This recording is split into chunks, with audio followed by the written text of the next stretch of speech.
Hello everybody, I'm Mike Quaranta and I'm president of the Delaware State Chamber of Commerce. And welcome to our Delaware Decides Candidate Forum. We're coming to you today from the studio of our member, DETV, and we are grateful to Ivan Thomas and his team for hosting us. Today, we'll ask 4 candidates for governor a series of business-oriented questions. Each candidate has received the topics for our session today, but not the specific questions. I'll ask each candidate the same questions in the same order and give them the same time to answer each question. Each candidate segment should last 10 minutes. With that as background, let's get started. Good morning. Good morning. Mr. Ramon, take 1 minute to tell us why you should be the next governor of Delaware. I've lived in Delaware my entire life. I just truly believe Delaware deserves choices. Unfortunately, for the last 32 years, the candidate selection opportunities across our state have been very much limited to one party. Some very good choices in one party. As we came closer and closer to this election, realizing there were not really choices on both sides, my family and I thought it was time for me to step up and see if we could do a little bit more for our state and run for governor, give Delaware another choice for a viable Republican candidate on the ticket. Very good, thank you. First question, let's start out with an economic development question. If elected, do you envision a partnership with the business community to grow or recruit businesses here? You have 30 seconds. I absolutely believe the only way Delaware becomes viable is expanding our ability and access of people to come into our state, start companies, and be successful. I'm 20 years old. That was the world I started in. Leonard Quill, president of Wilmington Trust right next door, walked up into his office as a young kid and got a loan for $8,000, opened up the first Ramon's flower shop, and was able to continue to grow. Today we have multiple companies, about 200 employees across the entire state, and quite frankly, until Delaware finds a way to be more user-friendly and get out of the bottom of the most business-friendly state, we will not be successful. Second question. Next question is about our workforce. There's been significant attention directed towards workforce readiness since the pandemic. DFAC shows a tightening of revenue, and ARPA money is now committed. How do you plan to expand Delaware's future workforce and secure workers for those businesses Delaware is attracting to our state? You have 1 minute. First thing we need to do is be a little more attractive to the people who do grow up in our state to stay in our state. Second is we need to immediately reconfigure the way we do education. We can't keep putting Band-Aids on a patient that's pretty much septic. We got to rip off the Band-Aids and start over. Third, I think there needs to be a very fast, quicker way to develop a path towards opening businesses, running businesses, and staying successful in businesses. Keep it simple, stupid. We should be using the technology we have available to us to expedite the ability for businesses to get into business, stay in business, and enhance the ability of our local people in our state to stay here, live here, and grow their families here. The next question. The General Assembly just passed a bill to create a budget control board to oversee our hospital systems. Did you support or oppose this bill? Take 30 seconds, please. I vehemently oppose the bill. I do not think we need overzealous regulations over top of nonprofit hospitals telling them what to do and how to do it. What I think we need to do, if people have a feeling that there's problems within our hospital system, maybe we need to sit down with the hospital system and those in the business community around it and see what we can do to avert those issues. When you're forced to take people into the most expensive form of care in hospitals, in emergency rooms, and service them, regardless of whether they have ability to pay, there needs to be a way that that trickles out. You've got to be able to pay the bills. Until we recognize there are problems that we need to solve, we can't start putting regulations on top of our nonprofits. Let me follow up. What industry, if any, do you believe should be similarly regulated next? You have 30 seconds. That's easy. None. I think it was very interesting. One of my colleagues in the House came to me now that I'm in leadership, and he had suggested, let's do the same thing to the state of Delaware that we're doing to the nonprofits and have this basis. We actually looked at the numbers. We're like 30%, 60%, 40% over. It made Christiana Hospital and other hospitals look like they were doing wonderful jobs. If we're going to make sure we start regulating people, let's make sure we're doing it well in our own government first with the taxpayers' money. The manufacturing sector is growing in the U.S. and Delaware. To successfully embrace more of these heavy industry jobs, our environmental permitting process must be efficient. Do you think the DENREC environmental permitting process moves too fast, about right, or too slow? And what, if anything, would you change? You have 1 minute. Jumping to a different level, I would absolutely reconfigure the way DENREC functions today and enhance the thought of functioning in the most environmentally friendly way, but still not impeding the ability of business to grow. It's very simple. I use the analogy about oil. So the United States stopped pumping oil, and guess what? We were pumping it more efficiently than anywhere else in the world. So now that we're not pumping it, other places in the world are pumping it in a very non-environmentally friendly way. The environment is our planet. It's not just a little piece. We need to look at a global planet. If we do things well here, we should be able to do it more frequently and more efficiently for businesses so that it isn't done somewhere else in a more toxic environment. Next question. Paid family leave and sick and safety leave are two issues that have been considered by the General Assembly. Small businesses are typically the target of these proposals. Yet, they've always managed to provide leave for their staff when personal issues arise. At a time of employee shortages, and in the absence of evidence demonstrating real workforce complaints, if you were governor, would you sign proposals like this into law? Take 1 minute, please. I think I am small business. I'm the guy who's in there who started at 21. I'm the person who has many small business employees. I've been in this state my entire life, opening small businesses. I know how these bills affect small business. Unfortunately, in the House of Representatives, I've now been able to raise to a point of leadership in our caucus. But the problem when there's such a disbalance in the executive branch and the legislative branch with party representation, one party gets to the point where they're basically trying to regulate what I would say is unintended consequences. We can't really create an initiative. We only try to stop damages. Family leave came in front of us. We had stated many problems that we were concerned with through the school systems, with teachers. All of them have been realized. There is no way we can force feed these types of regulations into the small business world and continue to have businesses thrive. It's probably the reason, one of the many reasons of why we're now ranked in the bottom 5 states, if not third from the bottom, in business friendliness. Question 6, tax policy. Tax policy can incentivize investment or dampen investment interest. What, if any, business taxes would you cut, and what business taxes would you raise? Take 1 minute. The first thing I'd probably do is look at the temporary taxes that we digested, like the temporary increase in the real estate transfer tax, or the temporary gross receipts tax, or many of the other temporary taxes that have been here forever, and make them temporary. The second I would do is immediately try to find a way to inspire what I call churning of dollars. If you tax $1, it is what you tax it. If you tax $1 at a lower rate, but it gets used more frequently, that's what I would like to see us do. Most people don't realize the biggest tax increase that's happened in the last few years is the fact that the government has printed so much money. We have runaway inflation. Some will say it's not until they go try to buy their groceries for their family. And when you have that, there's only one organization that actually makes money, and that's the government. Businesses have to raise their prices because their products are more. The government simply gets more taxes from everyone. The gross receipts tax they receive is higher. The personal income tax, our personal income tax, income to our state has increased every single year. We have billions of dollars over the last 4 years of extraordinary income. We need to give the tax money back to the people. This last question is optional, okay? I love options. And the question is about state programs, not business. You want to give it a try? Got it. Okay. Campaigns are frequently about suggesting new ideas and programs to solve problems. Let's go in a different direction. Name one existing state program you would substantially change or eliminate altogether. You have 30 seconds. Well, the first thing I would eliminate altogether is force feeding everyone to buy EV cars. I think that's absolutely ridiculous, but I don't believe that's actually a program.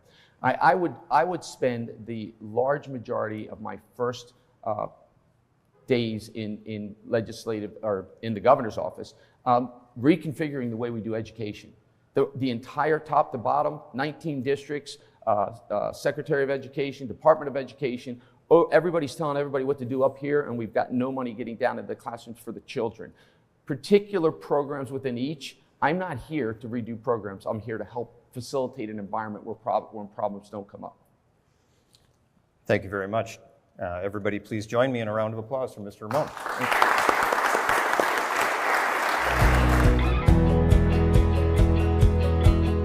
DETV has been Delaware's premium provider of creative digital and broadcasting solutions that bridges communities and connects people. We create great stories for all audiences. We deliver independent news throughout Delaware. We are digital platform innovators. And we develop marketing and sales solutions so you can stay connected to your audience. Now, why do we do what we do here on DETV? We do it because we care. So, keep watching and follow us on all of our social media platforms. Remember, DETV, online, on air, on time. Delaware offers abundant opportunities for emerging talent to launch their careers. But do they also know how it's a perfect place to live, work, and play? And that's why Intern Delaware was created, to keep talent in the first state. This 2-month add-on program provides your summer interns with access to events and networking opportunities designed to help them understand the unique aspects of the first state. Help us shape the future of Delaware's workforce today.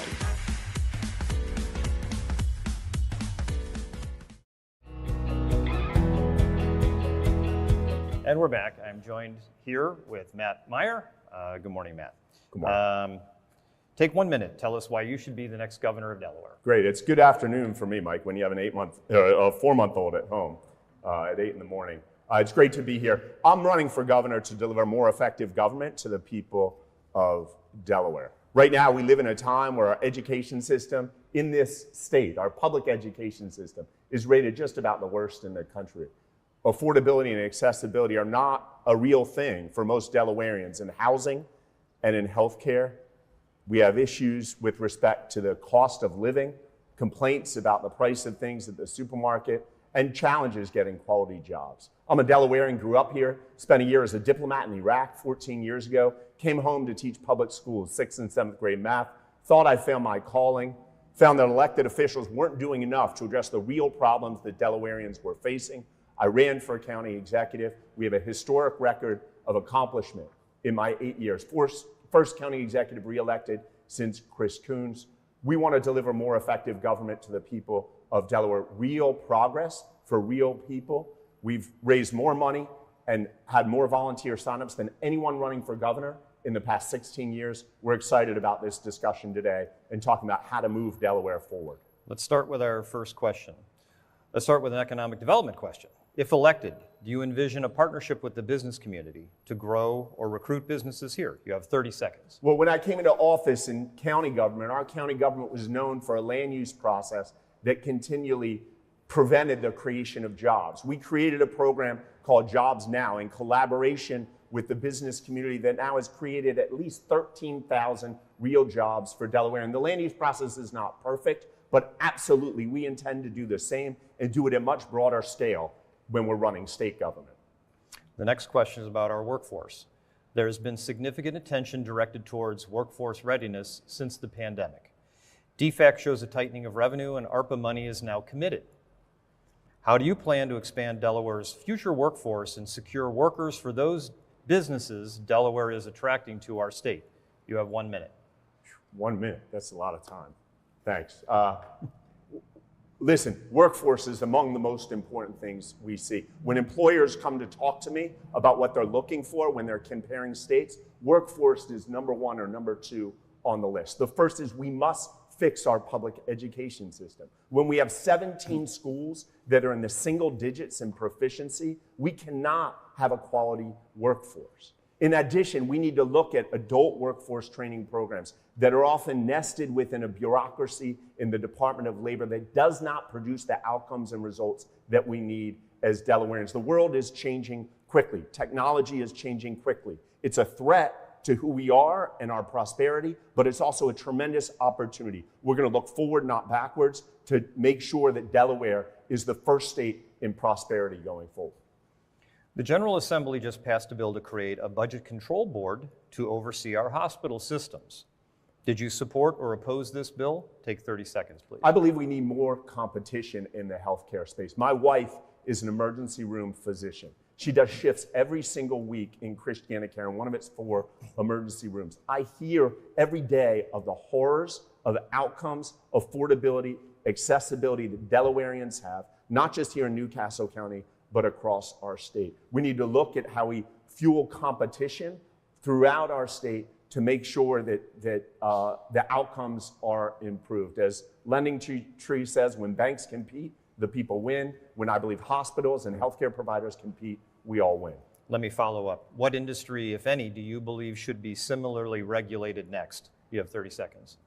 Similarly regulated with a board that evaluates budgets, I'm not looking in that direction.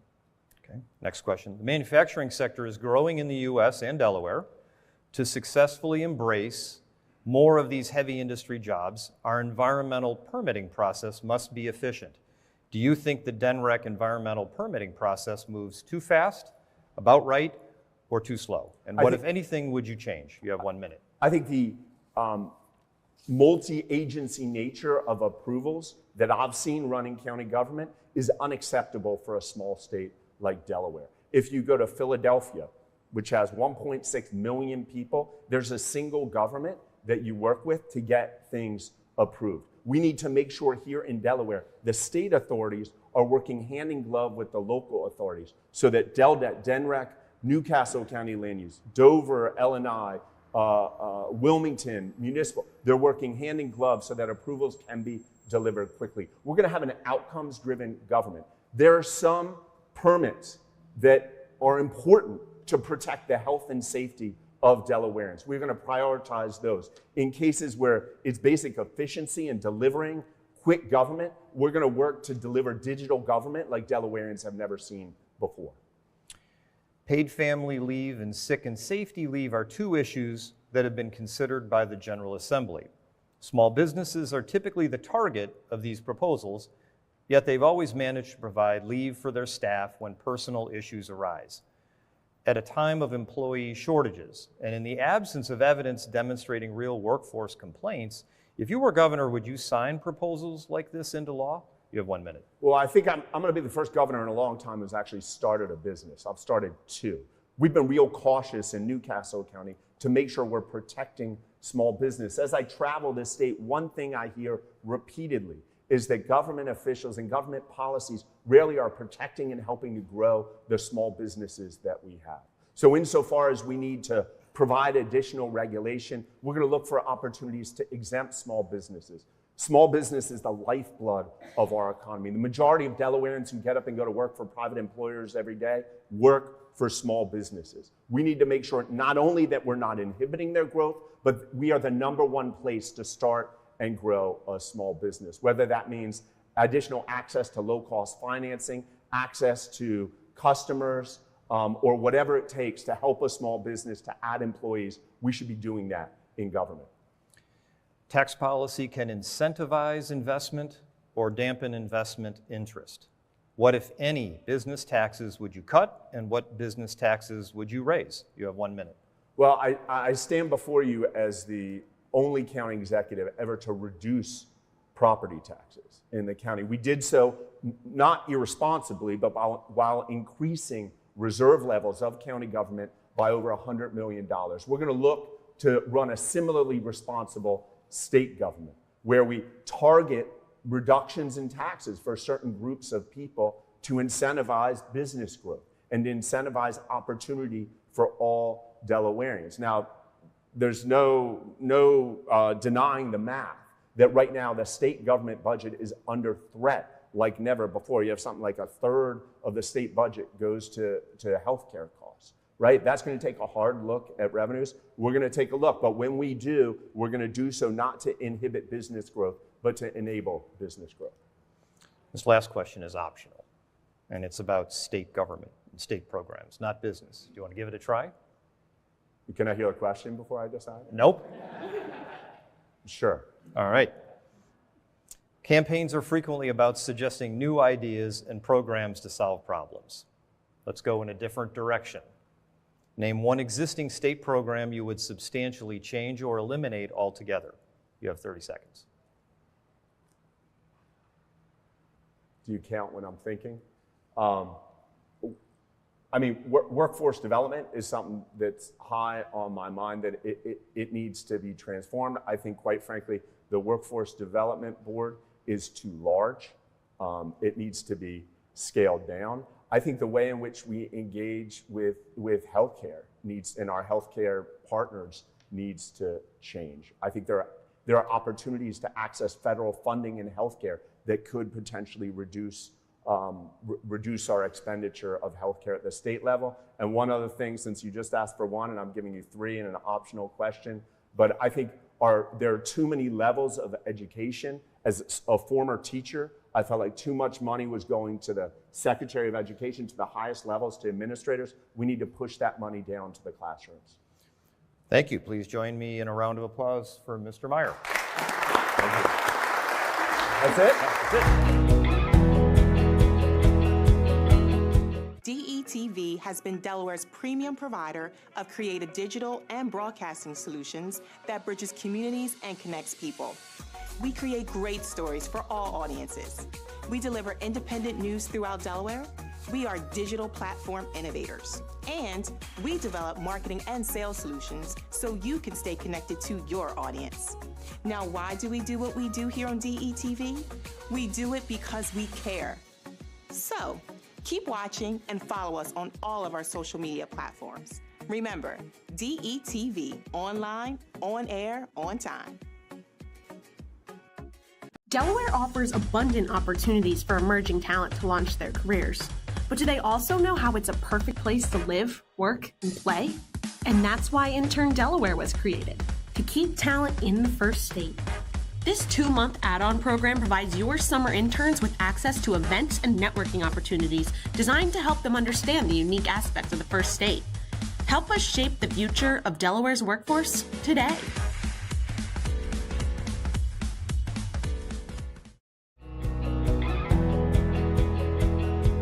Welcome back to the Delaware Decides Gubernatorial Candidate Forum. Joining us on stage now is Colin O'Mara. Take 1 minute to tell us why you should be the next governor of Delaware. Great. Thanks, Mike, and thank you everybody for being here today. I think right now, at a time where we've had the longest stretch of Democratic control of any state in the country, we need to be doing a lot better. Right now, our economy's unemployment rate is about the 15th highest in the country. Our labor force participation is about the 10th worst in the country. We have so many opportunities across our state government to make sure we have an economy that works for absolutely everyone. That starts with workforce development and our infrastructure, but it also makes sure we're investing in innovation in the jobs of the future. It means actually improving our schools and investing in our public schools so the most vulnerable students actually have a chance.